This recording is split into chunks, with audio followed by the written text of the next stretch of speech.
Hello and welcome to the Lesbian Lounge, a podcast for the girls who like girls. I'm your host and your resident lesbian big sister, Juliet Taylor, and I'm here to answer your guys' questions, give advice on your dilemmas, and of course, chat about your wildest lesbian dating stories. So grab a drink, get comfy, and welcome into the Lesbian Lounge.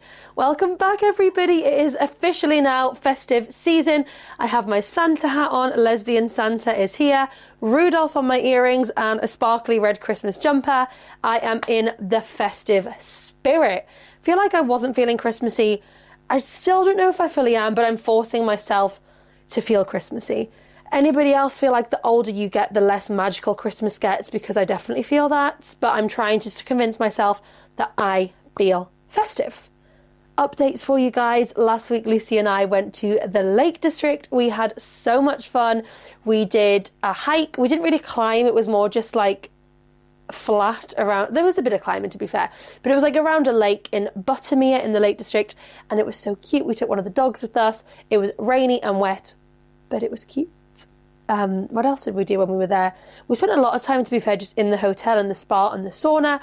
Lucy used to work and live in the Lake District, so it was nice to meet some of her friends who live down there, who obviously I've never met because they live in the Lake District and we live in Newcastle. But big update, guys, I'm not going to be living in Newcastle for much longer because Lucy and I have bought a house. Oh my God. I've been so excited to tell you all this, but I didn't want to say anything until it was like signed on the dotted lines, 100% happening. So yeah, I am moving to Sunderland. Oh my God, don't come for me. I mean, I'm kind of wearing red and white today. I mean, it's Christmassy though, not Sunderland. But yeah, we are moving to Sunderland, which it makes a lot of sense for our relationship. So obviously, if you don't know, Lucy's from Sunderland and works in Sunderland. I'm from Newcastle and work in Newcastle. But Lucy owns her own bar in Sunderland, so she does a lot of long days, late finishes. So the last thing she wants to do is finish at 12 o'clock and drive all the way to Newcastle. It's so much easier for her to drive like 5 minutes home and me just to commute over every day or when I need to for bits of work, because like you guys know, the plan is to start doing podcasts and social media and content creation full time. And a lot of that can be done, you know, remote. I don't need to travel anywhere for, obviously, the podcast studio. But, you know, you guys get the gist. So yeah, it's all very exciting. We're moving to Sunderland. Everyone's messaging me like, I can't believe you went to Sunderland. But to be fair, like I used to shit on Sunderland and think it looks disgusting. But the area Lucy lives in is gorgeous. It's full of independent shops, loads of lovely like cafes, boutiques. It's just a lovely little town, city, place. What's it called? Village? Town? Cul-de-sac? I don't know. But it's a lovely little place. And I'm just so excited for us to have a place that's our own, because we do spend a lot of time, like I was saying, at my house, not at your house tonight. And I mean, there's so many lesbians, well, not even just lesbians, people who are in that position, you know, you live from each of your different houses and places and you have to organise your lives around which house you're going to be staying at. But it's just going to be so nice to not have to ask the question like, oh, am I going to see you tonight? It's see you at home tonight, you know? Like, we don't have to go, okay, well, I've got this on tomorrow morning, so I need to stay at my house, but you need to stay at your house because of this. It's like, we stay at our house and we figure things out either way. Like, I'll see you at home tonight. What do you want for tea? I'll change the bedding. I won't be cooking or changing the bedding, but, you know, the thought's there. I mean, I can kind of change bedding, but I can't cook. It just doesn't end well. Like, even at the bar the other day, I'd bought some, like, ready meals to cook, and Lucy's brother was like, I'll do it. And I was like, thanks, Jack. But yeah, I'm just so excited to get into our own place and, you know, decorate. We've been doing a lot of shopping. Keep up to date on the TikTok for seeing what we're buying for the house, because I'm going to be doing a little series of what we're buying and what we're looking at.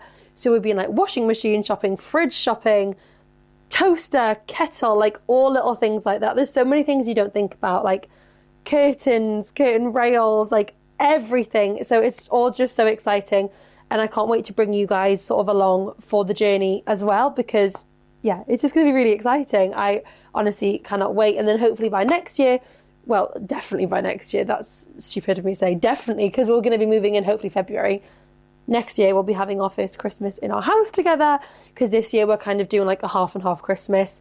We're doing like, well, Lucy's coming to mine like late Christmas Eve and leaving early Christmas morning. So she's doing like a smidge at my house, but we're sort of like doing a bit of both people's houses. But next year, hopefully we can say to everyone, come to our house in Sunderland for Christmas, which is, honestly, I can't wait. And also, we've been doing our Vlogmas, so if you've been keeping up to date with Vlogmas, thanks! And my advent calendar, which Lucy very kindly made for me. What have we had? We've had a money tree that I've got to grow money on. We've had eye masks, we've had skincare, we've had scratch cards, we've had love letters. There's been so much in there, and it's just the sweetest and most thoughtful thing ever. I love her so much. And guys, right, I don't know if Lucy sneakily listened to the podcast last week, because remember I gave you all Mask and Femme Christmas present ideas. Well, the first one I gave for Femme Lesbians was, for the mask to buy the Femme was to pay for their nail appointments. Well, what happened when I went to the nail salon the other day and I go, I just need to run to the cash point, and Cleo, my nail lady, goes, it's all been paid for. I'm like, what? Obviously it's Lucy, no one else is paying for my nails. My girl treated me to my Christmas nails. I don't know if you can see them, but they're basically just like a sparkle with a little snowflake on. I didn't want anything too crazy, but I love them. And just the thought of her like going out of her way to do that, like knowing where I get my nails done and messaging them, I just think it's precious. And she does actually know what she needs to ask for when she proposes to me in years to come. I'm not expecting it anytime soon, but she knows my favourite like pinky nude colour. I've told her, so she knows exactly what to ask for when it comes to that. I'll definitely be suspicious though, won't I, when I go to the nail salon and I'm like imagine that's the one time I want something crazy and I'm like, can I have black and gold and purple and green? And they're like, no, I think you should go for this nude. And I'll be like, why are you trying to convince me? I know why. Paint the nails. So I'll definitely be clocking onto it for that. But yeah, how sweet is that? So definitely, if you are wondering what to buy your femme lesbian for Christmas, find out where they get their nails done and pay for their next appointment, because there is no feeling like that. Like, I would rather something thoughtful like that over like this big flashy present any day. I just think it's so sweet, and the fact that they've gone out of their way to like do that, message them, find the place, it's precious. So thank you, my love. Can't wait to move in with you. Is there any other updates? We've been vlogmasing, we've been advent calendaring, we've been to the Lake District, we bought a house. There's just so much exciting stuff going on. Okay, before we move on to this week's episode, I need your guys' help for next week's episode. So next week, I am going to be doing a naughty and a nice list. So I need you to send me your, not necessarily dilemmas, but like your confessions almost. And I'm going to tell you if you made it to the naughty list or if you made it to the nice list. Now, these don't even have to be things you've done. It might be things like your ex did. It might be like, my ex left me on Christmas Day. They're obviously going to be on the naughty list. Or you might say, my girlfriend paid for me to get my nails done. She's going to be on the nice list. Or it might be things that you've done. So I need your naughty and nice confessions for next week's episode. And that will be our question of the week. So naughty and nice confessions. Now, before I tell you this week's question of the week, I think we should jump straight on into this week's episode.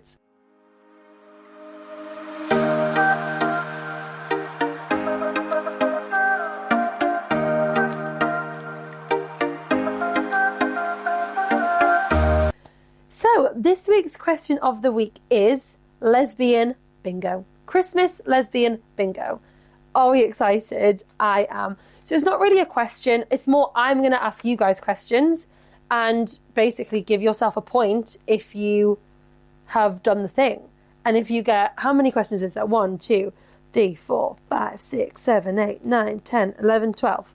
If you get all 12, you win a prize. I don't know what the prize is, but you win. So, number 1, you and your partner have matching Christmas pajamas. So, if you and your partner have matching Christmas pajamas, give yourself 1 point. Get your dabbers out. Give it a dab. You have a point if you have matching Christmas pajamas. And me and Lucy do have matching Christmas pajamas. I'm not going to tell you all what I got on ours because I bought them for us and I haven't told Lucy yet. And it's one of her favourite things in the world and I don't want it to be a spoiler. But as soon as I can tell you, I'll tell you. Maybe on the Christmas Day episode, I'll wear my Christmas pajamas, which like are not going to suit me at all, but they're going to be Lucy's favourite thing in the world.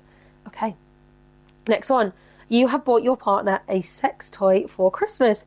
Give yourself a point if you have bought your partner a Christmas sex toy. Wonder if you can get like Christmas themed sex toys. like a little Santa hat or something that like goes up your coochie. Who knows? Give yourself a point if you have done that. Next one, if you have kissed your partner under the mistletoe.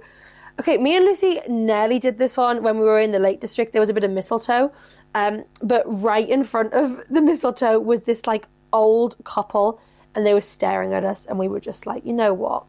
Let's not give them an early heart attack. We'll have a kiss in the room. So we didn't kiss under the mistletoe, but like the thought was there. We nearly did. We just sort of were like, yeah, you know what? We don't need the judgment right now. It's fine. Okay. Has anyone got 3 out of 3 so far? You guys need to tell me how many points you get. Next one. Have you bought your partner a present that you want to steal for yourself? I definitely have done this. And I kind of told you guys last week what I bought me and Lucy. I mean, technically, I bought me and Lucy, I'm not going to say it because she'll be listening, but you guys know we have a little secret that Lucy doesn't know. You know the present where I bought us matching? Technically, that's not stealing because I have my version and she has her version. Anything else I've bought her that I want to steal? I don't think so, to be honest. She can have it all. So maybe I don't get a point for that one. I don't know. What do you guys think? But have you bought your partner a present that you want to steal? Like maybe you've bought them a really nice jumper that you have your eyes on and you're like, I can't wait to steal that and wear it. Or you and your partner the same shoe size and you can't wait to steal their shoes. Let's see if you have bought your partner a present that you want to steal. Okay, next one. If you have bought your situationship a Christmas present. So maybe you've been seeing someone for a couple of weeks. Maybe you've been like on and off. Maybe you're like, this isn't going to be a relationship. But have you bought them a Christmas present anyway? I think a lot of lesbians will have. I think you could have been seeing a girl for a week and you would buy them a Christmas present. It's very gay to do that, isn't it? Just to like spoil them, make them feel loved and spend all your money on them. Yeah, have you bought your situationship a Christmas present?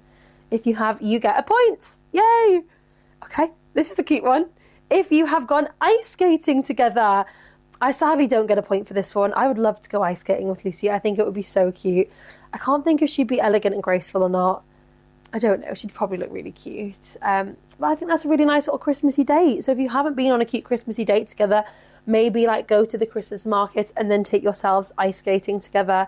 And, you know, it might be a bit of a laugh watching each other like fall over and having a competition who can stand up for the longest. So yeah, if you've been ice skating with your partner, another point for you. How are we doing? Let me know how many points we have so far. We have 6 left. We're halfway through. Has anyone got 6 out of 6? Okay, next one. You get a point if you have decorated your Christmas tree together. Again, I don't get a point for this one. Next year I will, but obviously we're living in 2 separate houses at the minute. I didn't even decorate a tree. My mum decorated my Christmas tree at home.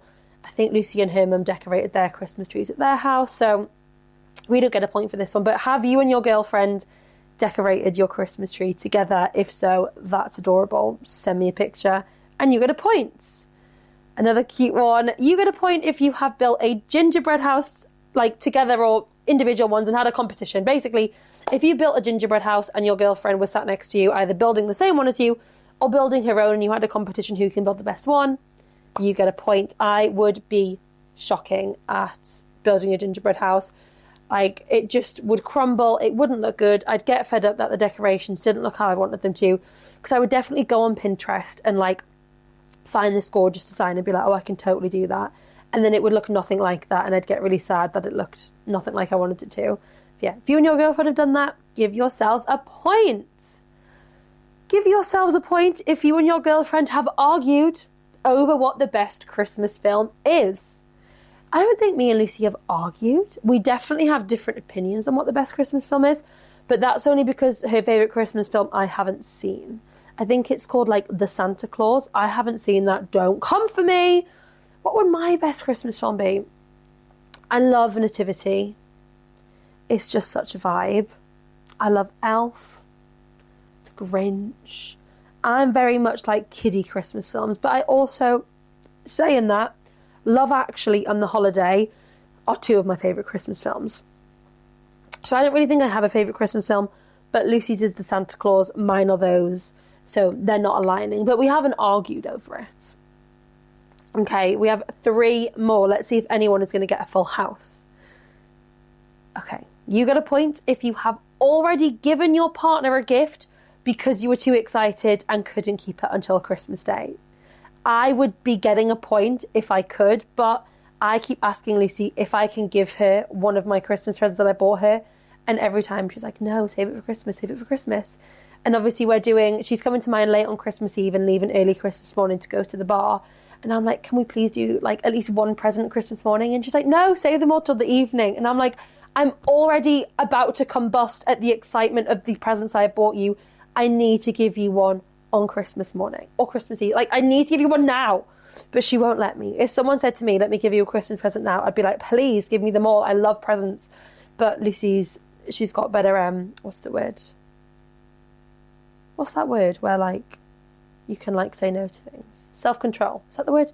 Yeah. She's got better self-control than me, and she can say, no, I don't want the present yet. I'll wait till Christmas. Whereas me, I want them all now. So if I could give Lucy a present now, I would, but she won't let me. So I don't get a point. Okay, this one might cause a bit of drama between you and your girlfriend. Give yourself a point if you have pretended to like a present that your girlfriend or your girlfriend's family got you for Christmas. It's like, did your mother-in-law get you like the ugliest bag you've ever seen in your life? And you had to be like, oh my God, I love it, thank you. And secretly inside you were like, this is fucking disgusting, I'm never going to wear it, I need to put it in the bin. Or did your girlfriend get you something and you felt too bad to say, that necklace, like, imagine you're a gold jewelry girl and your girlfriend bought you a silver necklace. Like, are you just going along with it being like, oh, it's lovely, and then in 3 weeks time she's going to be like, how come you haven't worn that necklace I got you yet? And you have to find an excuse or just grin and bear it and wear it for the rest of your life because you didn't say anything. So if you have pretended to like a present that your girlfriend or your girlfriend's family got you, you get a point. Are we ready for the last one? And I know my wife, I know you're listening, you get a point for this one, definitely. Give yourself a point if you have made or received a handmade advent calendar from your girlfriend. So, I mean, I get a point because I received one from my girlfriend, and my girlfriend gets a point because she made me one. I love her. I love her so much. There she is, a love heart for you, Lucy. Yeah, if you have made your girlfriend an advent calendar for Christmas, or if you have received a handmade advent calendar from your girlfriend, you get a point. I'm going to tally up my points. You guys tally up your points. So, yes, we have matching pajamas. I didn't buy a sex toy. Can I give us a point for kissing under the mistletoe? Probably not, because we didn't really do it. I haven't really bought her a present that I want to steal myself. I don't have a situationship. We haven't gone ice skating. We haven't decorated our tree. We haven't built a gingerbread house. We haven't argued over the best Christmas film. I'm not allowed to give Lucy a gift early. I haven't received a present I don't like from her or her family. And she made me an advent calendar. Wow. I got 2 out of 12. I hope some of you guys did better than me, because that's quite shocking. Let me know how many points you got. If you got 12 out of 12, you get all the points in the world. Actually, could you get 12 out of 12? Because I've put things specific for girlfriends, but then one of them is situationship. So surely if you got a girlfriend, you haven't got a situationship. I should hope.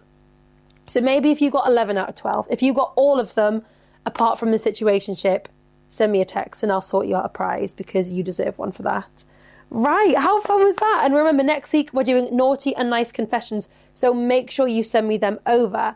Now, we are going to jump into some of your guys' dilemmas. Are we ready? Okay, here we go, jumping right in.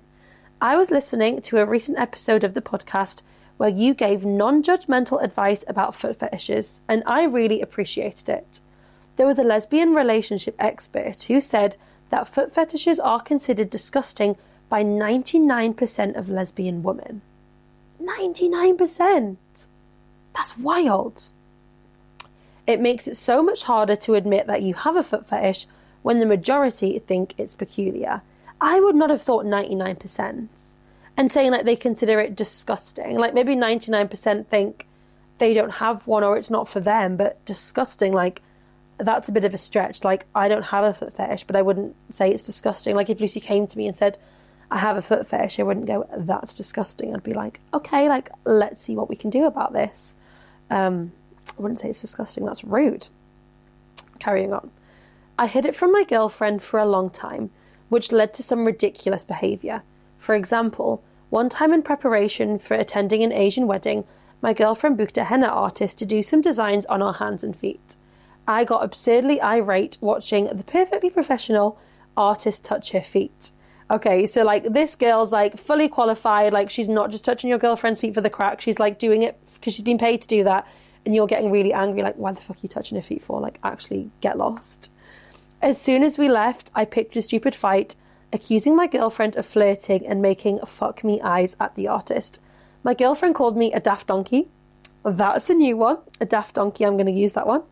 Internally, I knew I was chatting shit, but I didn't want to admit I was wrong and explain that this was all down to my own sexual frustration. Okay, so you've said to your girlfriend, like, oh, why were you flirting with that lady touching, like, doing the henna? Like, you were giving her fuck me eyes, what the fuck? And your girlfriend's gone, what are you on about? Like, I was literally getting henna done. And you were just like, okay, or whatever. Like, you didn't want to just say, no, I'm annoyed because I want to be the one touching your feet. Which is fair enough. Like, you're not sure how to tackle this. Carrying on. A few months later, I finally blurted out that I am obsessed with her feet.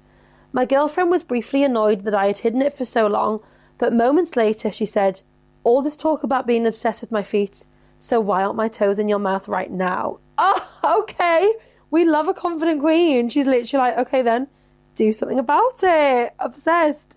You wouldn't believe the speed at which my mouth was around her toes.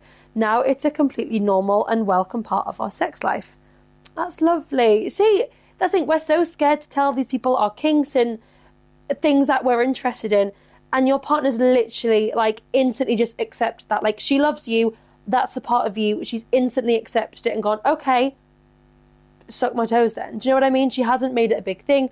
She hasn't made you feel small and insecure about this thing that you like. She's just fully embraced and accepted it. I love that for you. There have now been times when she's come home from the gym, kicked off her shoes and told me to suck her toes clean before she gets in the shower. Couldn't be happier that I opened up about my fetish. Yay! I'm so glad that you opened up and now you're having this fulfilling sex. And thank you for sharing your story with us, because I'm sure there's plenty of people out there listening who, you know, like our previous girl, are scared to admit that they have a foot fetish, but hearing, you know, positive stories like this hopefully will make people feel comfortable to open up and share their fetishes with their girlfriends, whether it's a foot fetish or a belly button or a... What other fetishes can you have? Whatever fetish you have, just don't feel embarrassed to open up. Just get it out there, tell them, because yeah, it's so lovely hearing stories like that where the girlfriend, maybe it's not something she's been interested in or never thought about, but because it's something you're interested in, something you love, and this person loves you, they are more than willing just to go for it and embrace what makes you happy and go along with that. And that is so lovely. So I'm really, really happy for you. Okay, moving on. My girlfriend has cheated on me with at least 5 different women in the span of 9 months. 5 women in 9 months. That's what? 5, 6, 7, 8, 9. That's 4 months of those 9 that she hasn't cheated on you. But she probably has been cheating multiple times during those 9 months with these 5 girls. And you're saying at least 5. So they're the 5 that you know about. I don't get cheating.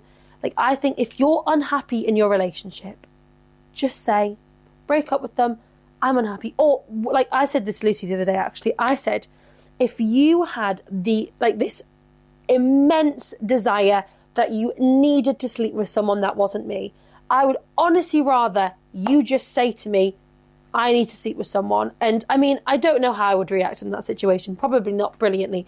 But I would rather, I'm saying this, I probably wouldn't, but I'd rather just say, okay, go and do it, get your frustrations out, and then come back to me. Not have it done like secretly and behind my back in a cheating way. I'd rather just know about it. I mean, I'd rather it didn't happen in the first place, but you know, you'd rather just know what was going on. You'd rather your partner just say, listen, I'm not happy. I'm not feeling fulfilled in this relationship. I'm breaking up with you. And then they go and have sex with all the women that they want without doing it and breaking your heart at the same time. Okay. It might actually be more than 5. Okay, brilliant. That's just what we want to hear, isn't it? Because in her view, just making out and getting fingered doesn't count as proper cheating. Are you joking? Just making out and getting fingered isn't cheating? How is that not cheating? What, because you haven't had a strap shoved inside of you or put the strap inside of someone else, it's not cheating? Even I think, like, I would class it as cheating chatting too flirty with a woman. Like, if you're sending like sexy texts to a girl, like, that is cheating. So actually fully having a finger inside of you and having a snog, that is beyond the line of cheating. That might be a good question of the week sometime. Like, what do you consider as cheating and as not cheating? I'm going to keep that one in the back of my mind for another week. I like it. Her excuse has always been that she only cheated because she was drunk and it didn't mean anything. Okay, I don't care. You're still going and getting fingered by people and snogging them. That is fucking cheating. I told her that if we were going to stay together and rebuild trust, she needs to stop drinking entirely. Her response is that asking her to quit alcohol is controlling, unreasonable, and that I'm trying to stop her from having fun and living her life. Okay, well, I think fair enough. If the root cause of the cheating is the drinking, then, I mean, maybe not asking her to stop drinking completely, but maybe like, when you go out without me, don't have a drink, and then there won't be a risk of you cheating. Like, that's completely fair enough.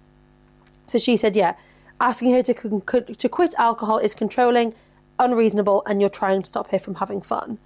And you said, is it actually controlling of me to say no more alcohol after her repeatedly cheating? I don't think so at all. But I just think, do you really want to continue in this relationship anyway, when you know that she can do these sort of things to you and show little to no remorse whatsoever? Like, you found out that she's cheated. You've obviously reacted however you have. And her response is, well, it didn't really count. Like, I was just getting fingered and kissing someone. I was drunk. It didn't mean anything. Like, do you want to spend the rest of your life with that person? Because I'm pretty sure even if she does stop the drink, which I don't think she is going to, like, you could ask and beg and tell, and you could try all the different tactics of getting her to stop. She's not going to stop drinking. Like, she's just not. So she's going to continue cheating. Even if she did stop the drinking, once a cheat, always a cheat. I mean, I do think you can change, but on this occasion, no. I think if you cheated once and it was like wrecked you as a person, you thought, I can't believe I've done that to you. Like, you can rebuild and regrow the relationship and the trust. But this is repeated cheating. Like, this girl is a repeat offender. She's obviously getting some form of kick out of it, like going and finding all these different women, and she's just giving the excuse to you, it didn't count. Like, I was drunk, it didn't mean anything, I just got fingered, I just kissed them. Like, no, that's still cheating. She's not going to stop doing that. There's clearly something more in it for her. You only cheat when you're unhappy in your relationship because you're not getting what you want out of your relationship and you want to seek that somewhere else. If you're fully happy and secure in your relationship, you don't even need to look in another woman's direction because you have the world right in front of you in your girlfriend, right? So do you really want to stay in this relationship with someone that clearly isn't fully committed to you and isn't going to be able to make you feel satisfied for the rest of your life? And also, are you going to want to sort of continue in this relationship with the almost fear that for the rest of your relationship, she might be cheating again? You know, is she going to completely stop? You don't actually know that. So you're going to spend the rest of your relationship, anytime she goes on a night out with friends or comes home late from work or has to go away on a work trip, you are going to be worried in the back of your mind that she's away cheating on you. You're going to ask her, what did you do on your trip? She's not going to admit it. So you're going to have that in the back of your mind for the rest of your relationship. So personally, I think the best case scenario for you is to walk away and let her crack on and do whatever the fuck she wants. But no, I don't think you're unreasonable for saying you need to stop the drink because that is the root cause of the cheating, right? Yes. So, but I don't think she's going to do that. I really don't. So I think the best case scenario for you is to leave with your head held high, walk away and find yourself a girlfriend who is going to respect you and not cheat on you, right? Good luck. Love you lots. Okay, guys, I am going to wrap up this week's episode here. Thank you all so much for listening, and make sure you send us your naughty and nice confessions for next week. Make sure to like and follow the podcast and all those good things over at the lesbianlounge.podcast. Make sure to give the podcast a like, a subscribe, a comment, and I will speak to you all next Thursday for a brand new episode. Love you all so much. Bye!